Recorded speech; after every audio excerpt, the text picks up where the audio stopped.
गुरु प्यारे साध संगत जी, आप सभी को राधा स्वामी जी। साध संगत जी, बाबा जी कहते हैं कि सबसे ज़्यादा जोर हमें अपने भजन सिमरन पर देना चाहिए। भजन सिमरन के अलावा कुछ भी नहीं है जो कि हमारे साथ जाए। लेकिन हम पता नहीं क्यों पीछे भागते हैं, सिर्फ दर्शनों के पीछे लगे रहते हैं कि बाबा जी के एक बार दर्शन हो जाए, जो बात तो बिल्कुल सही है भी नहीं। संगत जी, ये घटना भी एक सत्संगी भाई की है जो कि बाबा जी के दर्शनों के पीछे ही रहता था, बस चाहता था कि एक बार बाबा जी के दर्शन हो जाए। तो संगत जी, वीडियो शुरू करने से पहले आप लोगों से एक मेरी दरख्वास्त है कि वीडियो के अंत तक जरूर बने रहे। और संगत के अपने इस चैनल को आप लोगों ने सब्सक्राइब नहीं किया है तो जरूर कर लीजिए। साथ संगत जी, यह सत्संगी भाई शुरू से ही इसको ये लगता था कि बाबा जी इसको कभी दर्शन नहीं देने आते हैं। अब इसकी उम्र 60 साल हो चुकी थी, लेकिन यह अपनी बीवी से यही शिकायत करता था और कहता था, पता नहीं कब मालिक का बुलावा आ जाए, मुझे एक बार तो बाबा जी के दर्शन करने ही हैं। इसकी बीवी हमेशा ही इसे समझाती थी कि आप क्यों क्यों परखों में पड़ते हो, जब बाबा जी ने दर्शन देने हैं तो वे अपने आप ही अंदरूनी दर्शन दे देंगे। बाबा जी के सामने से दर्शन करके आपको क्या ही मिलेगा। बाबा जी हमेशा मना करते हैं, बाहरी दर्शनों से कुछ नहीं होता है, जो होता है अंदरूनी दर्शनों से होता है। तो इनके हस्बैंड कहते थे, क्या पता मैं कभी भजन सिमरन में इतनी तरक्की कर ही ना पाऊँ जो मुझे अंदरूनी बाबा जी के दर्शन हो। तो ये बीवी समझाती थी कि आप ऐसा क्यों सोचते हो, अच्छा सोचेंगे तो बाबा जी के दर्शन जरूर होंगे। यह भाई फिर कुछ दिनों के लिए धीरे चले जाता है, वहाँ पर जाके ये काफ़ी प्रयास करता है कि इसको नज़दीक से बाबा जी के दर्शन हो जाए, लेकिन ऐसा नहीं होता है।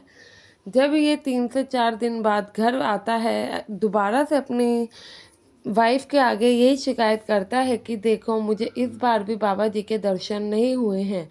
तो इनकी वाइफ समझाती है कि आप फिर परखों में पड़ रहे हो, आप क्यों बाबा जी के दर्शनों के पीछे भाग रहे हैं। बाबा जी ने अपने आप ही हमें दर्शन दे देने हैं, आप ज़्यादा पीछे ना पड़े। तो वह कहते हैं कि ऐसा नहीं होता है, मुझे एक बार तो बाबा जी के दर्शन करने ही हैं, मेरी तबीयत खराब रहती है, पता नहीं कब ऊपर वाले का बुलावा आ गया तो फिर मेरे मन में तो यही रह जाएगा, मुझे बाबा जी के दर्शन नहीं हुए। तो इनकी बीवी कहती है कि कोई बात नहीं, आप ये सब छोड़ो, आप सिर्फ और सिर्फ अपने भजन सिमरन पे ध्यान दो। ऐसे ही करते हुए थोड़ा समय बीत जाता है। एक दिन फिर एक जत्थेदार इन लोगों के घर आता है और कहता है कि भाई सेवा पर सब डेरे जा रहे हैं, आप लोगों को भी चलना है। तो ये भाई तय कहता है कि नहीं, मैं तो सिर्फ एक ही शर्त पे जाऊंगा, अगर आप मेरे वहाँ पर जाकर बाबा जी के दर्शन करवाएंगे तो वह सेवादार भाई कहते हैं कि आप ये कैसी बातें कर रहे हैं, आप कैसे परखों में पड़े हुए हैं। तो ये कहता है कि मैं किसी भी प्रकार के परखों में नहीं पड़ा हूँ, आप बताइए आप मुझे बाबा जी के दर्शन करवाएंगे या नहीं। तो जत्थेदार जी समझाते हैं, कहते हैं कि भाई आज तक जब मुझे ही ऐसे बाबा जी के दर्शन नहीं हुए तो मैं आपको क्या बाबा जी के दर्शन करवाऊंगा। तो उस जत्थेदार भी समझाते हैं कि भाई आप क्यों नहीं अपने भजन सिमरन को वक्त दे रहे हैं, क्यों नहीं आप उसमें तरक्की हासिल कर रहे हैं। मालिक ने जब चाहना है, जब जिस जगह पे चाहना है आपको, तभी मालिक के दर्शन होंगे, उनकी मर्जी के अलावा कुछ नहीं हो सकता है। तो जत्थेदार भाई ने खूब समझाते हैं और कहते हैं कि आप ऐसे बाबा जी के पीछे ना भागे, मालिक की मर्जी होगी तो वे आपको जरूर दर्शन देंगे। तो साथ संगत जी, ऐसे ही सब लोग सेवा पर डेरे पर निकल जाते हैं। डेरे में जब पहुंचते हैं तो सेवा पर सब लग जाते हैं। नाश्ता पानी करने के बाद थोड़ी देर डेरे में सेवा करने के बाद यह जो सत्संगी भाई था, यह एक बरगद के पेड़ के नीचे भजन सिमरन करने बैठ जाता है। जैसे कि सभी लोग जानते हैं कि जो सत्संगी भजन सिमरन करते हैं तो वह बाहर जाकर भी अपने भजन सिमरन को पूरा वक्त देते ही हैं। तो यह भाई बरगद के पेड़ पर भजन सिमरन करने बैठता है। भजन सिमरन जब करने बैठता है तो इसको करीबन 1 घंटा हो जाता है। अब वहाँ पे सेवादार भाई आते हैं और कहते हैं कि इन्हें काफ़ी देर हो गई है, ये अपने जगह से हटे ही नहीं हैं। तो इतने में दूसरा सेवादार भाई आता है, कहता है कि आप ये क्या कर रहे हैं? वो भजन सिमरन पर बैठे हैं तो अच्छी बात है। हम भजन सिमरन पर बैठे हुए किसी भी इंसान को तंग नहीं कर सकते हैं, इससे हमें ही दोष लगेगा।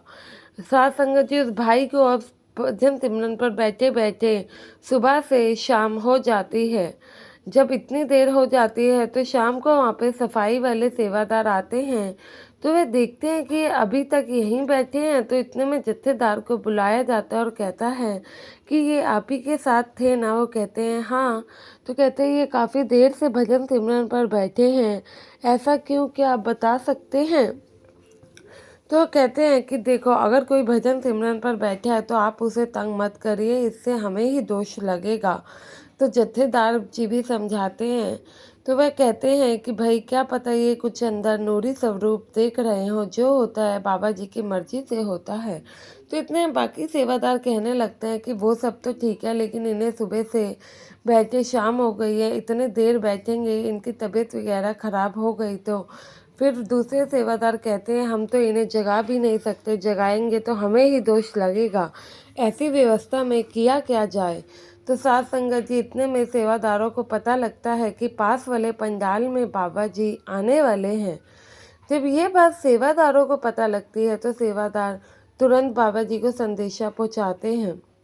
जो भाई भजन सिमरन पर बैठा था वह अपने भजन सिमरन में बाबा जी के इतने प्यारे प्यारे दर्शन कर रहा था कि उसे खुद भी एहसास नहीं हो रहा था कि वह बाबा जी के दर्शन कर रहा है, वो सामने से कर रहा है या फिर अपने भजन सिमरन में ही बाबा जी के दर्शन कर रहा है। जब बाबा जी तक ये संदेशा पहुंचता है तो बाबा जी भी उस जगह पर आते हैं। तो पूछते हैं कि भाई क्या हुआ है? तो सभी सेवादार कहते हैं कि बाबा जी, ये भाई काफ़ी समय से भजन सिमरन पर बैठे हैं लेकिन उठ नहीं रहे हैं। तो बाबा जी कहते हैं कि वे उठेंगे कैसे? उन्हें मालिक की सूरत चढ़ गई है। मालिक से जो वो मांगते थे उन्हें वह प्राप्त हो रहा है। अपने आप मालिक जब उनकी सूरत उतारेंगे तो उन्हें अपने आप ही होश आ जाएगा। आप लोग उन्हें ना छेड़ें। अगर आप उन्हें तंग करेंगे तो जो कि उनकी सूरत है वह उतर जाएगी, और जो वो काफ़ी दिन से चाहते थे वह पूरा ही नहीं हो पाएगा, तो क्या ही फ़ायदा। तो बाबा जी सेवादारों को समझाते हैं। सेवादार बाबा जी के आगे हाथ जोड़ते हैं, कहते हैं बाबा जी हमें क्षमा कर दीजिए, हम इतनी बड़ी भूल करने जा रहे थे। तो साथ संगत जी, जैसे कि बाबा जी हमेशा ही फरमाते हैं कि जब मालिक ने जो समय निर्धारित किया है, हमें जो चीज़ देने के लिए हमें तभी मिलेगी। किसी के चीज़ भी के पीछे भागने का हमें कोई फ़ायदा नहीं है, क्योंकि मालिक की मर्ज़ी के अलावा हमें कुछ भी नहीं मिलने वाला है, लेकिन यह चीज़ हम लोग समझते ही नहीं हैं।